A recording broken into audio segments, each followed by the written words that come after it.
The system we live in is compromised and is unquestionably coming to an end. The economy is kept alive artificially.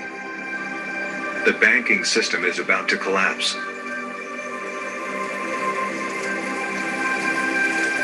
People no longer trust politicians and governments. The wealth inequality between rich and poor has never been so considerable, and continues to increase rapidly. Poverty and hunger are a crime against humanity. There is no need for poverty. There is no need for austerity. There is no scarcity. The shops are full. It's time to consider another world.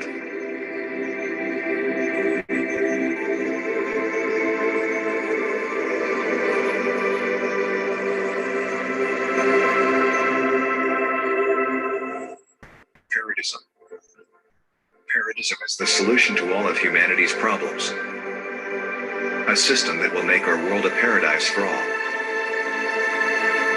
A few years from now, there will be no more hunger.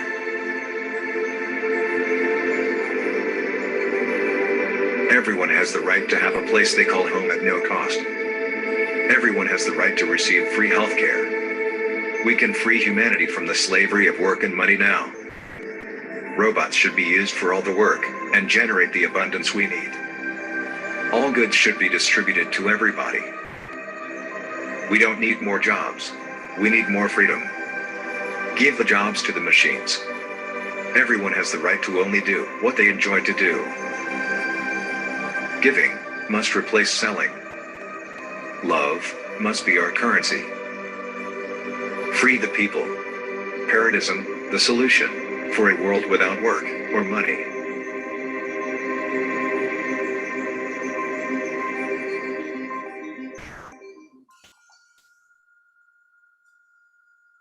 Greetings, everyone. Thank you for joining us this evening for a discussion on Paradism, a world without work, which is something that I'm actually excited to learn more about this evening. My name is Shannon. I'm going to be your host. I'm going to be speaking with two amazing panelists who are going to share a wealth of knowledge about this, about the idea of creating a paradise for us, where work and money are no longer coming into play. So as we're talking and as they're presenting, if you have questions that come up, you can drop them in the chat, and towards the end we will have a Q&A for you guys.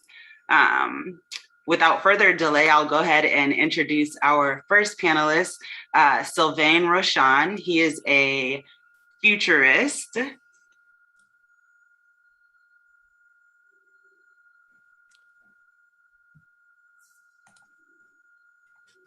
Yes. A serial entrepreneur, author of Engineering Paradise, Are You Ready? Sylvain is a trained biochemist, chemical engineer, educator, and he is also a delegate of the World Future Society and a director of the Canadian Institute of Mass Communication, Psychometrics, and the intellectual think tank. And he is coming live from Canada. Thank you, Sylvain. Hello, everybody. A pleasure to be here. This is an exciting idea, Paradism, a world without work or money. And in my profession as a futurist, people are mostly very incredulous when I talk about this, because we can't imagine it. Just like in earlier revolutions, we couldn't imagine a different way to work or to operate in society.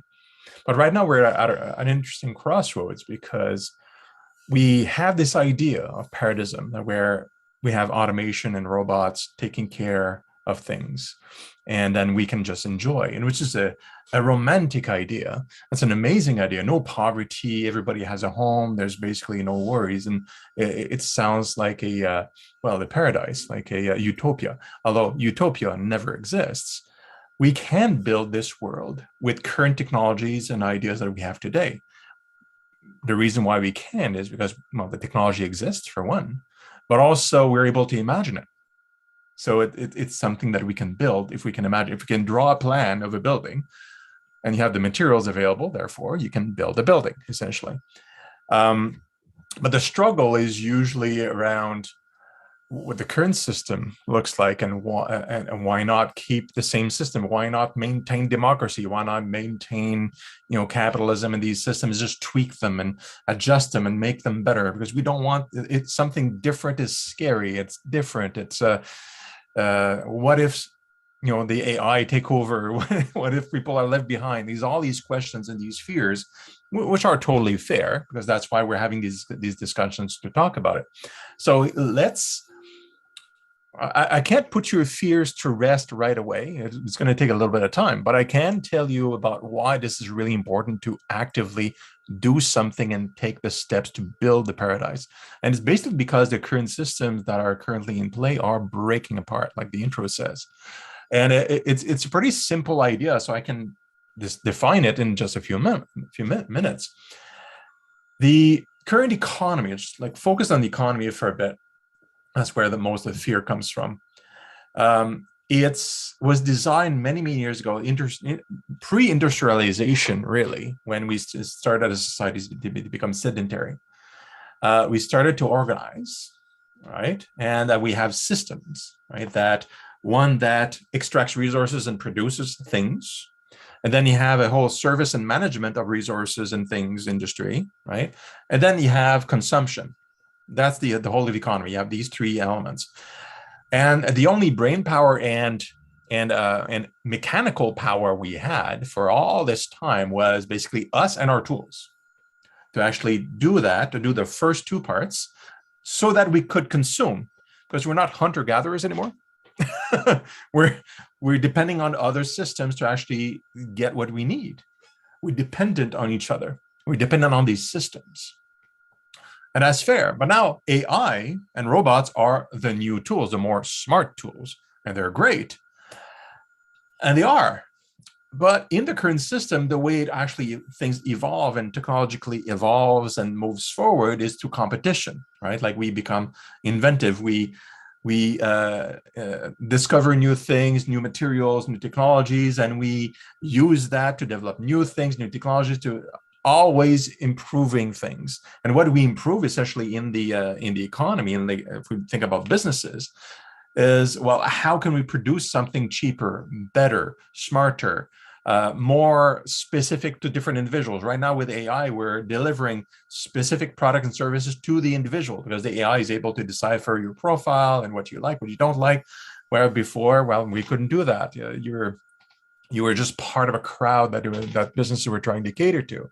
But now AI is able to kind of know what you want and kind of anticipate your need, just like Amazon shops or Netflix, and then give you what you think, what the system thinks you like, and we all enjoy it as consumers. So all the businesses are trying to outcompete each other to build better AI systems to serve us better, cheaper, and more customized. And that's why there's been so much investment in AI these last few years, because businesses are motivated to outcompete each other, because we're buying and they want our dollars. That's how the economy works. And us, the consumers, we're responsible for this whole progress and all these investments, because we do want cheaper, better, faster, more quality, and more fine-tuned. Like it's all, everybody's in agreement. More AI is better. Okay. Unfortunately, AI is becoming so smart. And so in either we talk about narrow AI or you talk about networks of AI, of expert AI, they're getting better than our most prominent professionals and experts. And they're all being tied together so that the expert that's super dumb at everything else, but super smart at, let's say, detecting tumors on an X-ray, right? Well, it gets connected to Google Assistant. It's get connected to other AI that are very good at doing one specific thing and unable to do anything else. And all of a sudden, you have in the network AI that's able to do everything, right? This is something that's being built right now. Billions of AI kind of emerging into the net and interconnecting. and being able to achieve things that no expert or a collection of experts could do, because they can learn faster than we can. They can learn the new tasks, the new jobs, the new disruptions, create new opportunities for different types of tasks, while the AI is able to learn that better than a human being needing 4 years at university to learn something different. So our consumer economy is driving AI to replace the workers. And the whole economy is based on us working, making money so that we can buy the things that we're trying to get the companies compete for, right? So everything basically falls apart at some point in the near future. Right now, well, let's say 5 years ago, McKinsey Global Institute, they issued a report that said 50% of all paid tasks could be done by an AI. That was 5 years ago. Now it's more like 60%. In about another 5 to 10 years, it's going to be 75. In approximately 2035, 2040, it's going to be more like 95% of all tasks will be achievable by AI, better than us. If we stay as workers, like responsible for our own productivity and management of resources so that we could consume, we'll be shooting ourselves in the foot. That's not what we want. We want more effective, better, more customized. That's what we want.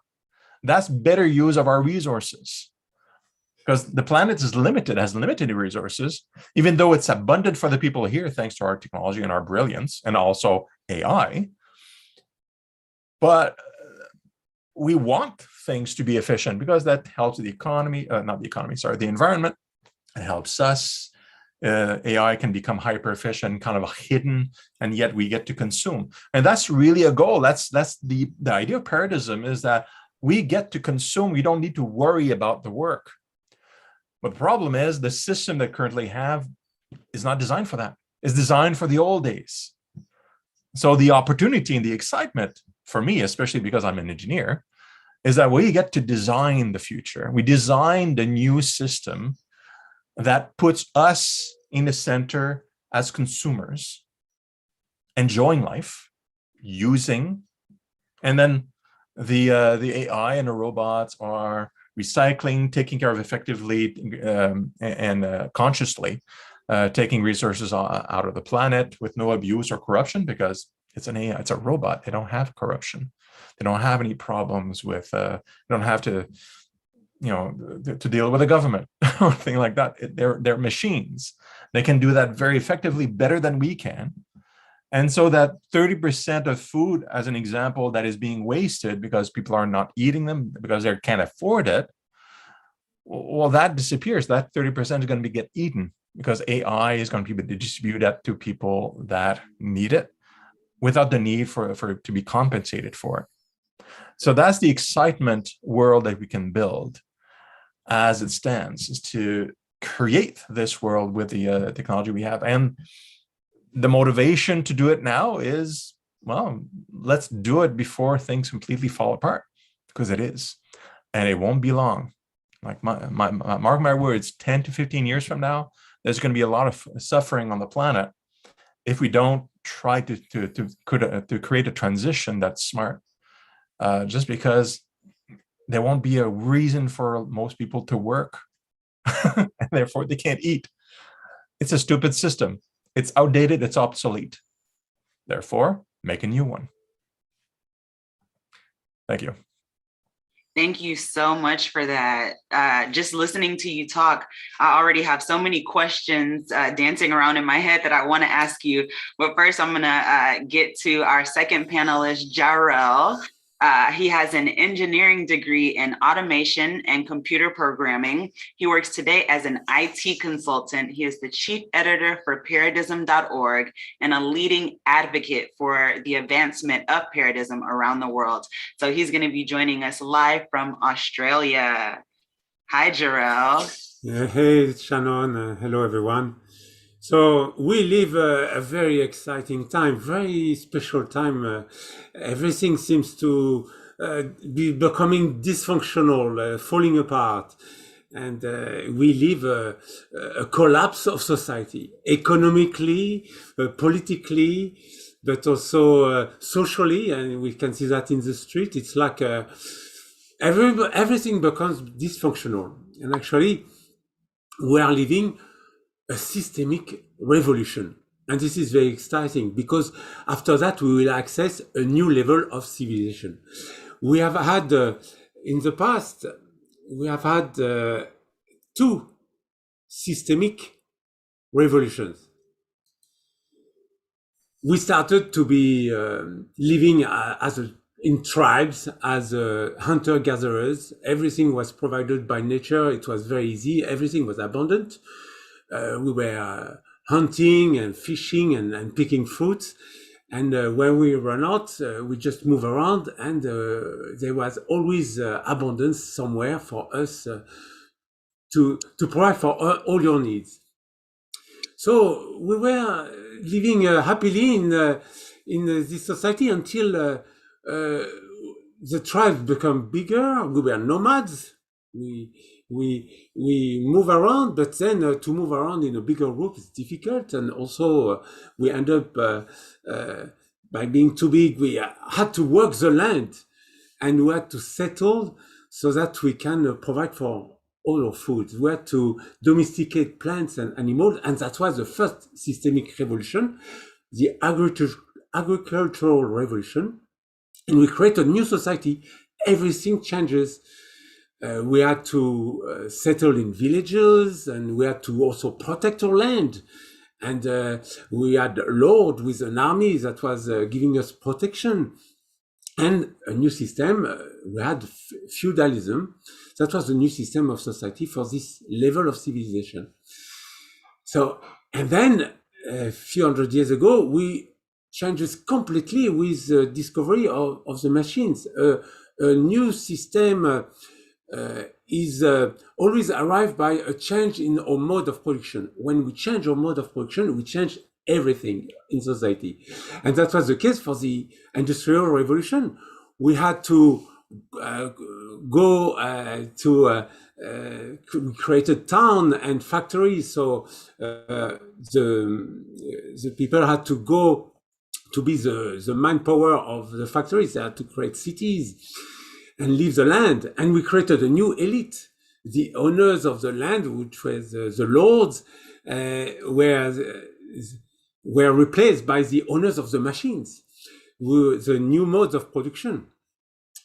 And the owners of the machines created a system that serves their interest, capitalism. So we had a new economic system and a new social system with classes. And now we are living another exciting time in history. We have a new mode of production. We are living a collapse of this system we are living in with the arrival of the smart machines, the robots, AI, that will collapse capitalism. And we have talked about that. When we have the machine working for us, it changes everything. We don't have to work.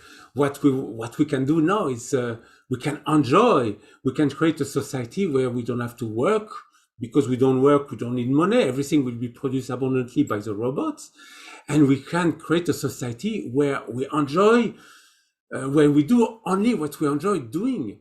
And this society resembles to a paradise, a technological paradise where we don't have to work. And a paradise as a specific system of society. It's organized society in a different way, and the system of society, we can call it Paradism.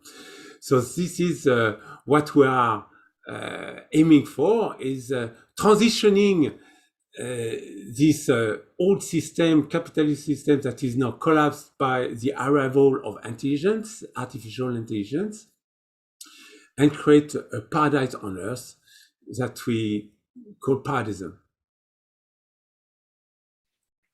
Thank you so much for that.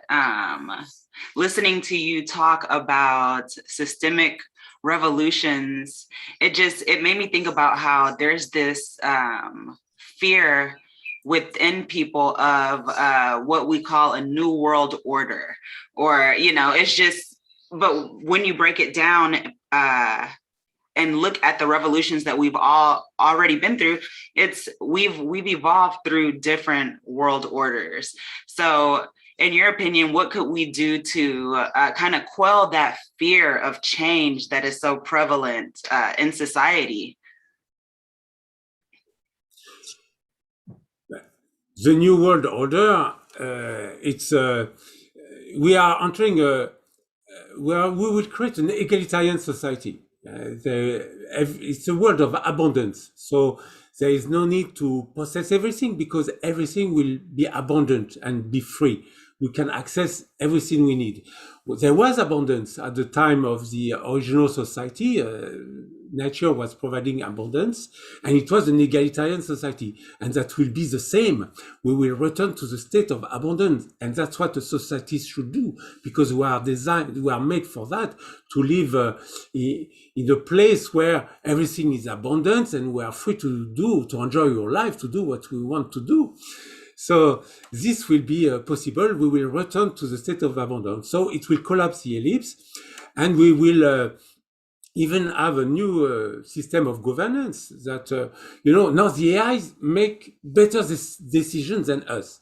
They can learn by themselves. They learn what the human experts know, and they can make better decisions than all the experts combined. So why do we have to make decisions for managing our society? We won't have any politicians. We will have a robot or AI looking after society, looking after everything. It's in paradise. The idea of paradise we have is a god. It's given by the religious traditions. It's a god and who as an army of angels, and the God listen to every one of us and try to fulfill the needs of every one of us, answer the prayers of any one of us. And everyone is nagging God, give me that, give me a Mercedes-Benz, you remember the song?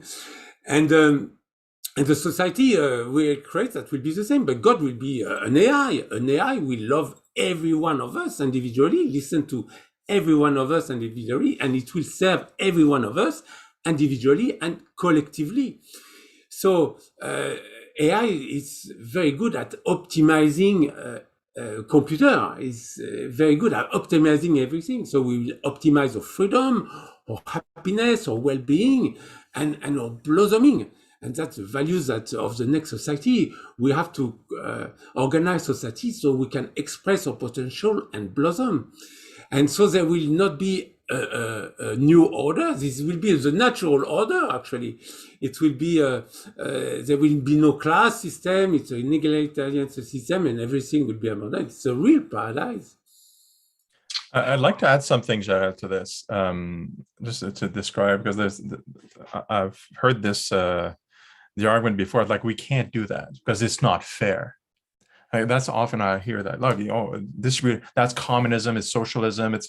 We've attempted this type of fairness before, right? So capitalism is more fair, like our current system, and that's the argument that I hear a lot. And frankly, that's an argument that was educated into us when we were young, because the current system that we have are based on the concept of scarcity, and if you have scarce resources, then we create a structure, and like you rightly said, Jarel, you have like the elites and the leaders, the landowners. They had more fairness towards them because they thought that, so while they built a business, they did more, therefore they deserve more, and that is fair. And people that don't do that are handicapped, or that they can't achieve a whole lot because they have some emotional issues or whatever it is, well, they receive less, or they can't receive anything, and that's fair too, because they don't contribute to the society. But that is a mentality we had when we constructed the system from when it was egalitarian to a system where we were building things with owners, and then who established what was fair? Well, the owners.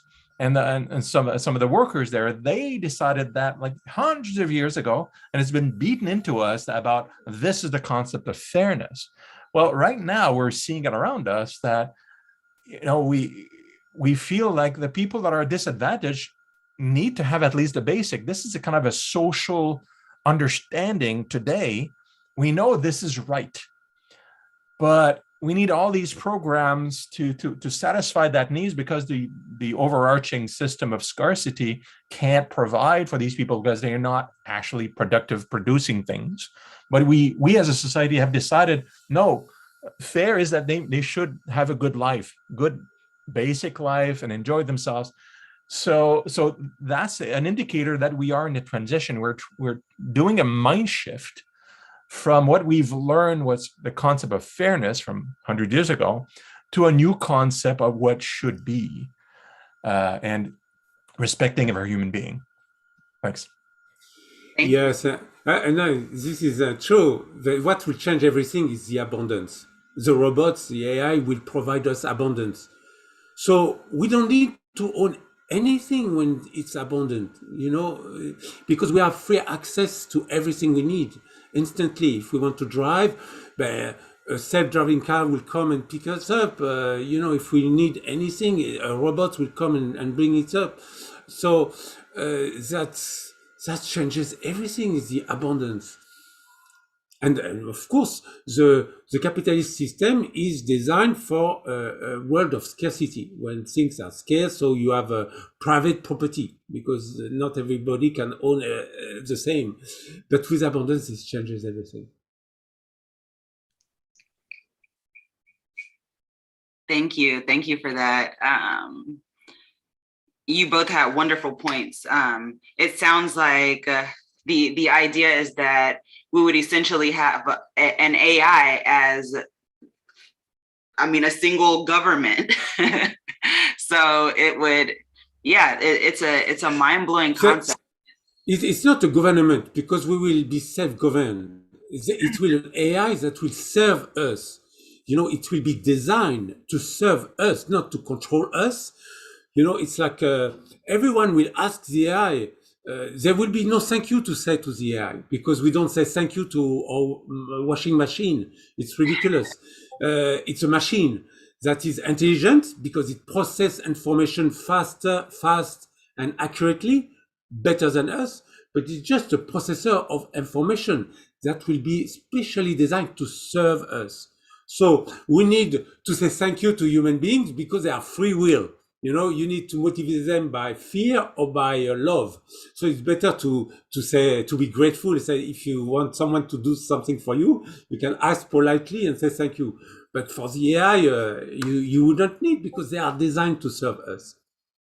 I'd like to inject an idea, like following your thought just here, Jarel. I know we're answering the same question for a bit, but this is really important.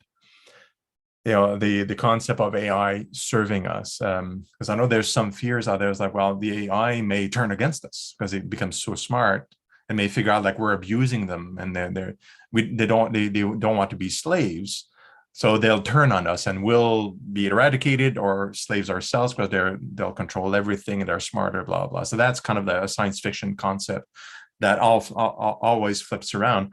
But Jarel, like, he's right. This is the outcome, because we're talking about designing this intelligence, right? Not just letting an intelligence run amok. We're designing it with specific, dare I say, emotions. And I do write about that, with AI having emotions, but I have to explain it, because when people say, machines can't have emotions, learning AI, deep learning AI, do. It just perceived differently than what we understand as human emotions or an animal's emotions.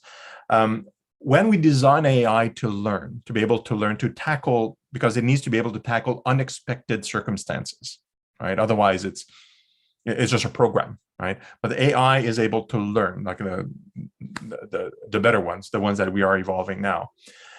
So what we give them is a set of essentially, it's a point system in the programming. Okay, if you do, I like to use cars, because we have self-driving cars starting to see on the road. When we program those cars, we don't program every line like, well, if you encounter a blue car, a red car, that, like, do this, do that. It's not built like that. It's more about, okay, if don't crash, stay in your lane, right? And don't hit other people. Try to follow the rules of the road. Go to your destination fast, safe. don't be abrupt in your turns. It kind of gives them some rules like that, more along those lines. And the AI gets a certain series of points, if you would, if it does those well. And then you train the AI on imaginary roads, like digitally, like online, for billions of kilometers. And it just tries stuff. It crashes everywhere. It does all these things. And then it gets plus or minus points based on its behavior because it's on trial in digital form. And then it gets good at getting more and more points. It learns what it takes, what it should be doing to get more points. Well, that's very similar to a child learning about the world. Oh, this kind of feels a bit uncomfortable. I'm going to touch it. Oh, it's hot. Ouch. It won't do it again. Right? The AI does that too. It has negative points and positive points. And then it learns how to avoid the stove. It's, the kids avoid, if I have this behavior, my mom does something unpleasant to me, like punishes me or deprives me from something, that kind of thing. The child learns. Well, the AI is exactly like that. At first, it gives it rules about how it should behave ideally and runs it through a whole bunch of scenarios and makes it make all the mistakes possible. And it learns by plus minus points, a system of points that, to get as many points as possible. That's like human emotions, pain, isolation, suffering, sadness. Those are things we're trying to avoid, but we're trying to get joy. So we're programming a specific type of joy and discomfort inside the AI so that it learns, but it's based on the programming of what we want them to do ideally. And it can be hyper intelligence, way more intelligent than we are. It's still confined with its directives within its emotions, within these types of programming. So you can imagine a world in the future where you have an AI that is able to interact with you just like a normal person would, but it's programmed to do, let's say, garbage picking, something that most people don't want to do. And that means it has joy when it picks up garbage, when it does it well and fast.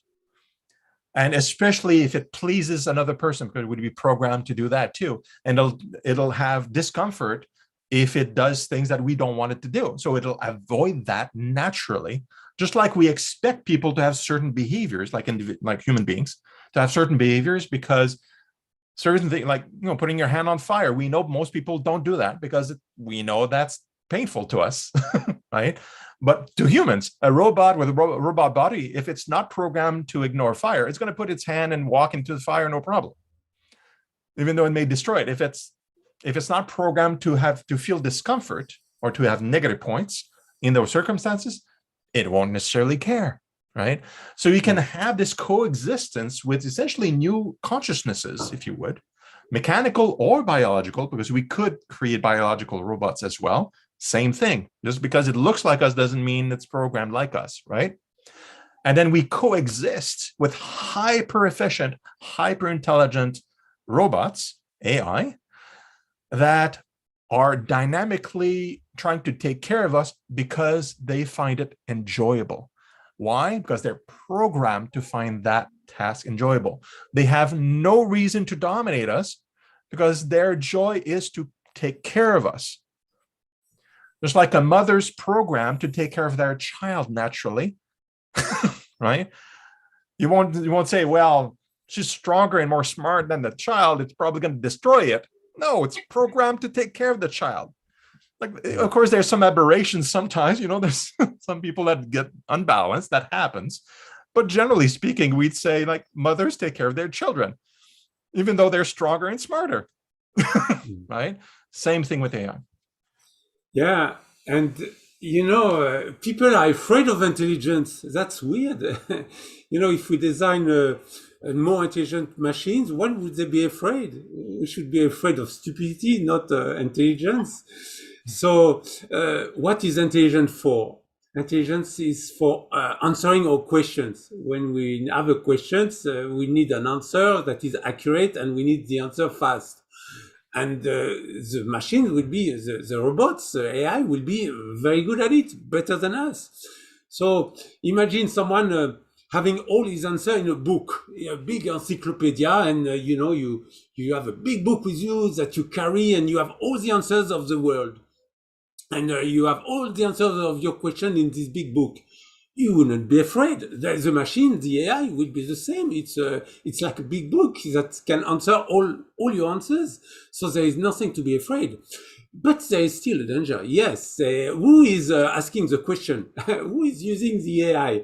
If you ask the question, how can I destroy the world and enslave humanity? You get the best answer. So we need to make sure those who are in control of the AI ask the good question or program the AI so that it serves us and not enslave us, because it's possible. So that's there is a danger, but easy to avoid by putting the most intelligent people, the wisest people in charge of the AI or controlling the AI. And that's what we're going to do.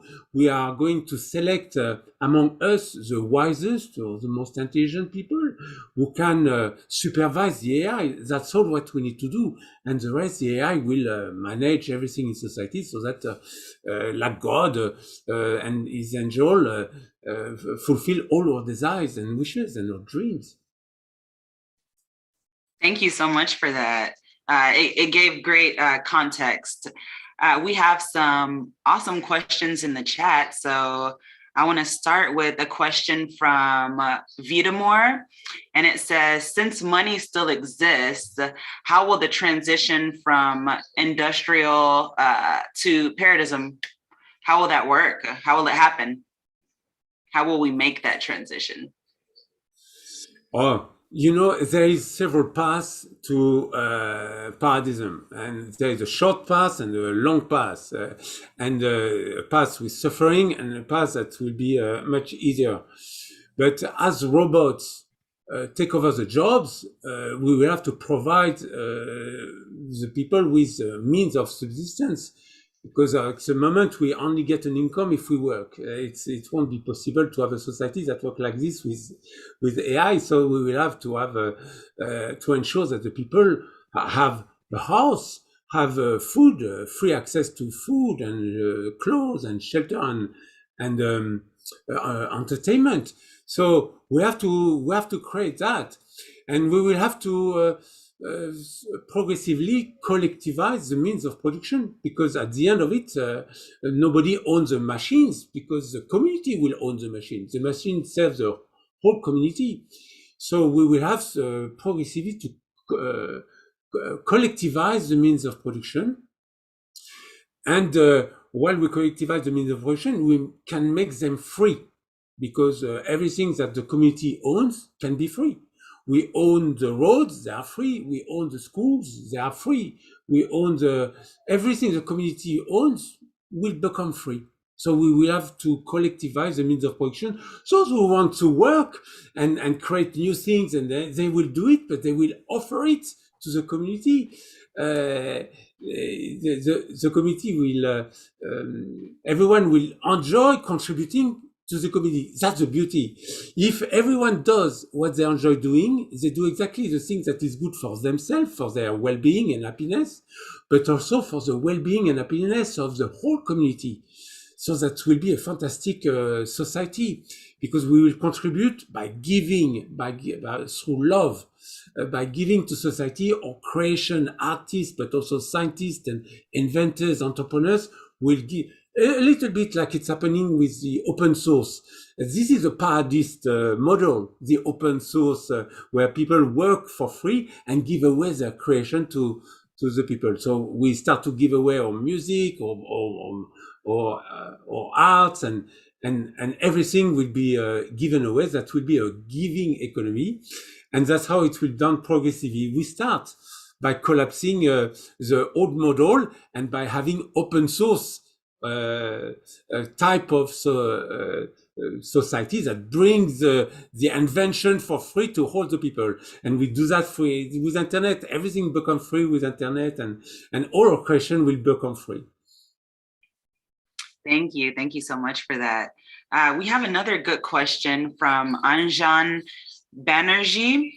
And I'm going to give this question to you, Sylvain. And it is, it says, one question that bothers me is how do we design the new system so that there is no room for some still greedy individuals from manipulating and silently taking over this system of abundance to favor themselves at the cost of everyone else? That's a really good question, and there's two parts to the answer. The first one is quick. We can't avoid greed, so there will still be emotions. Like some people may still be greedy, despite being in a system of abundance with everything taken care of for them. Negative emotions or abusive emotions will still exist. So that's the first part. Again, this is not a utopia we're thinking about. It's an improved system, but it still have the failings of our mechanisms, and sometimes people being sick or sociopathic, right? The other part of the question is, how do we prevent, right, some of these people to basically take the reins and take control of all these automated systems, and then, if I understand the question correctly, perhaps lording over everybody because they control all the AI and the systems and all that stuff. I've put a great deal of thought to that, because that is something that nobody wants to happen. And Jarel alluded to some of the answers in the emergence. Well, it's not even emergence, the existence and the expansion of the open source communities. And I would add to that also the cryptocurrency or blockchain communities, which are very similar, like part of the same people. Like there's a bunch of engineers that are using the internet, which is a common resource, not controlled by any one person, to distribute software. And software is also AI, to as many people as possible in a free way. So there's a lot of smart people, some of the smartest people on the planet, that are democratizing the economy or making attempts at that, which in part is infuriating to the system, which is still trying to hold on to its own way of doing things. And you have all these people that are kind of over these well-used systems, are creating layers that are communal, that are social, that are exchange ready, that are peer-to-peer. Like you don't go through institutions anymore, you go directly to certain individuals. You can give, you can share, you provide information and data for free. And anybody who's ever been on the internet looking for something, especially if it's information or video, knows they can probably find a version of it free somewhere, even though it's supposed to be paid for. Everybody's done it. Don't hide. Okay, it's because of these individuals that say, hey, like, I want this to be free, and screw copyright or these other legalities, I'm giving things away. And there's this whole community that is happening like that, and it's a strong community, and it's not something that any institution or any of those greedy, power hungry individuals can even control, because they are individuals using systems that are distributed, decentralized, like the blockchains, as an example. They're inherently decentralized and immutable. So there's a lot of new innovations, let's call them, by individuals that share with each other, that we can use, and they are incorruptible, and by individuals or companies. So that's part of it. Where I apply more of my concern regarding this is on the management of the natural resources and land, like who owns things.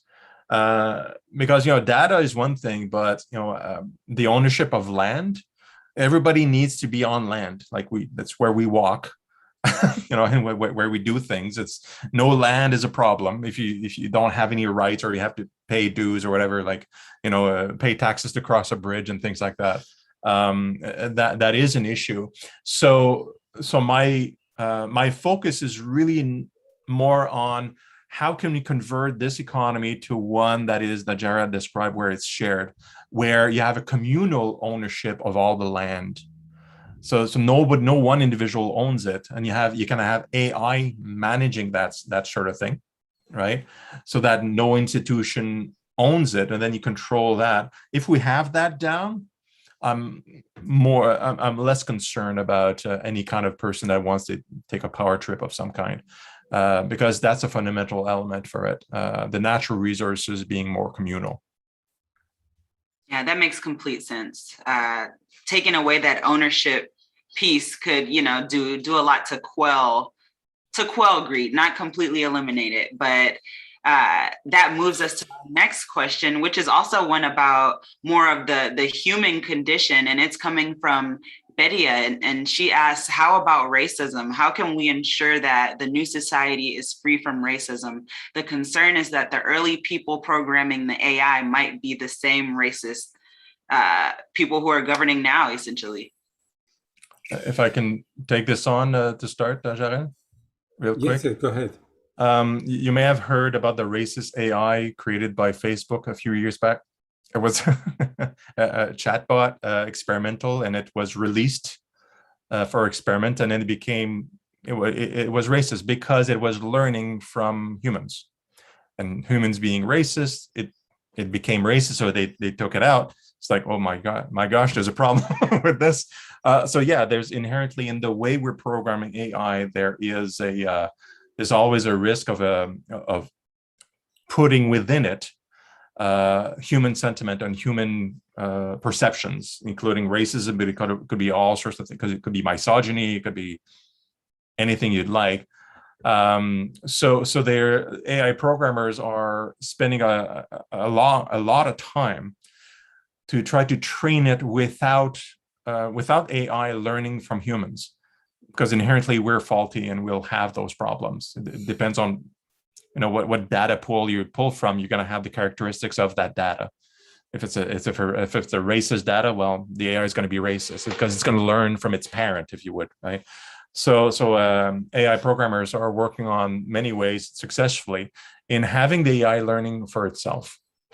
And that inherently means it's going to develop its own biases on its own, but it may not.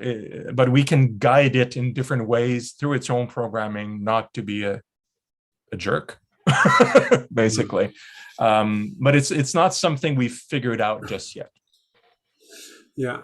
I could add that we are not born racist. We learn racism through our education, through our culture.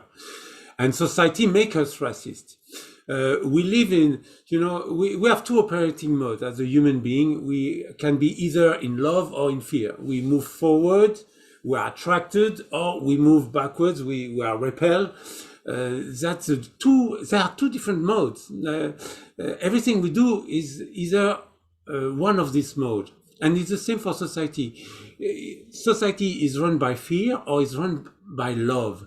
And when you have scarcity, where the people are afraid to lack, and where the people are afraid not to have enough to survive, or the people who possess, they are afraid to lose what they have, the society is run on fear. Paradism will be run on love. Everybody will have sufficient, will secure everybody will be safe to have food, have a shelter, have social security, Medicare.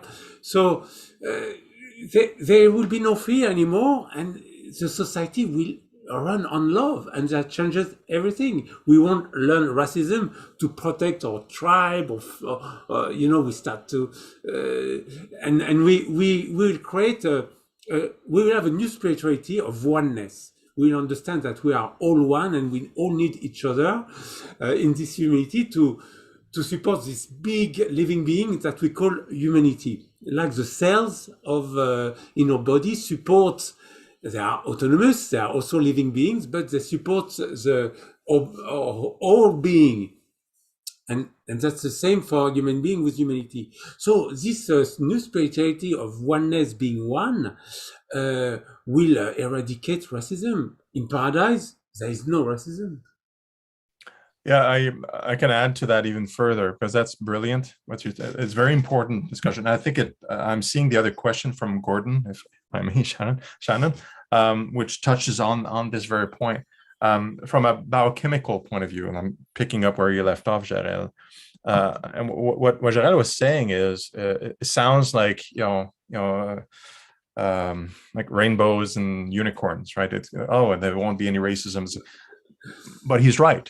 Okay, and the reason for that is, and the reason actually that we are still living in a mostly sick society for a lot of people, because with bad behaviors, is because we live in fear a lot of time, fear of losing our job, not having enough food on the table. Sometimes it's fear of what the government says, like all sorts of stuff happening, kind of causing fear to push us into action to do certain things or not avoiding certain things. Not to mention recent events of the last couple of years. And so we live in this sense of fear, and biochemically what happens, it activates your sympathetic neural system. Essentially it floods your body basically with chemicals that makes us antisocial, or more antisocial than we should be. And so we inherently are protecting ourselves and protecting our direct loved ones in that biochemical state. And then we are deriving the behavior of humanity. We look at humanity, look, humanity's broken, it's violent, it's terrible. We're in a position where in our own biology, we are antisocial. It's not our natural state of mind or of well-being. But remove the chronic stress, right, of survival. Remove the worry about when's your next meal, or where you're going to be, when's the next time you're going to be able to see your friends, your family, and remove all that stuff and make everything abundant and clear, and kind of there's no immediate threat to your life. Then you have the parasympathetic neural system that kicks in, which is dopamine, which is oxytocin, some of these wonderful drugs that makes us feel cool, chill, happy, huggy, loving, right? And that would be the natural state of being, the biochemical state of everybody else. And we know from research from Harvard, there's this article, I don't remember the name of the article, there was a couple from Harvard that did a study about what would be the highest pleasure of people when they are not suffering from chronic stress, but in that state of, regular dopamine and oxytocin, which is I would submit is probably our preferred state of being, right? Not being stressed constantly. Well, 95% of the people that they tested, the most pleasure they would get was giving to other people something. I found that illuminating as a result. Like, we know this because we've experienced it in our own lives. Like, we know this. When we give something to others that they need or they want, we feel a big high, don't we? That, if you're not suffering from chronic stress, if you're not survival state, you want to do that more because it's pleasurable. Remember, I talked to you about programming for AI? We are programmed too. That's part of our programming. Inherently, majority of people, 95% of people, seek to give to others out of selfish pleasure. Isn't that weird and wonderful at the same time? So we are designed to be communal because of that. We're designed to be social, to help our neighbors, to help our family members.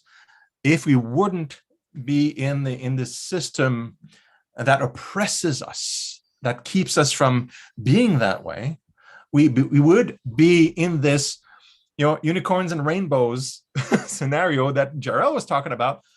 Absolutely. We just can't see it because we're not in that society yet. We haven't built it. We need to do that now. And then we'd naturally be in that state.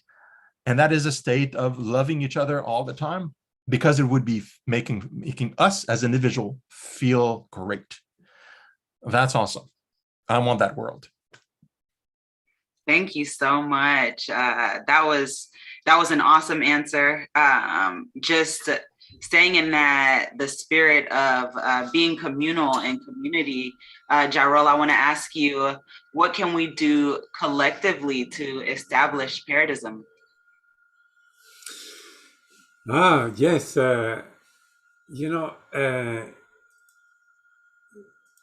Paradise. We need now to paradise the world. That's a new word.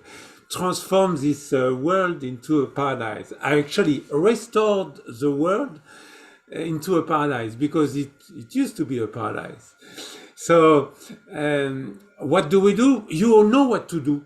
You all know you have skills. If you are a poet, you write poetry. If you are a singer, you sing songs about paradise.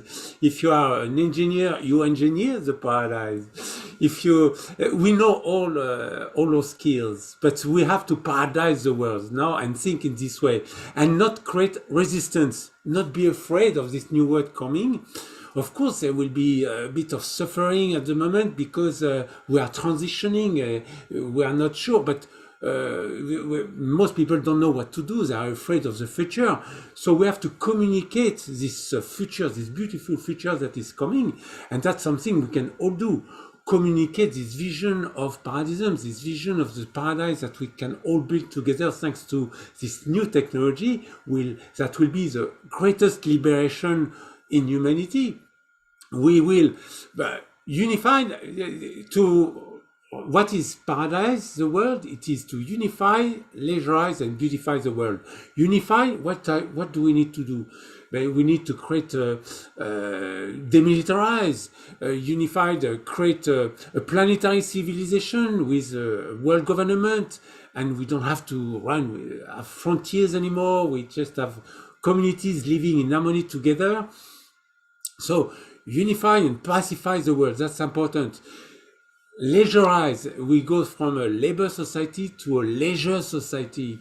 So we will have to collectivize the means of production so that nobody will have to work and the robot will do the work for us. So we don't want more jobs, we want more freedom. And that's a message we need to spread around in society. And the last things, we need to beautify the world because the paradise is beautiful. We want to create, we want to live we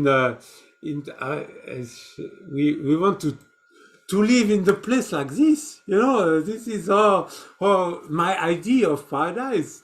Enjoy this beautiful nature, transform the world, restore the world, and make it a more beautiful place to be. So imagine a society where everyone is contributing to make it a better world.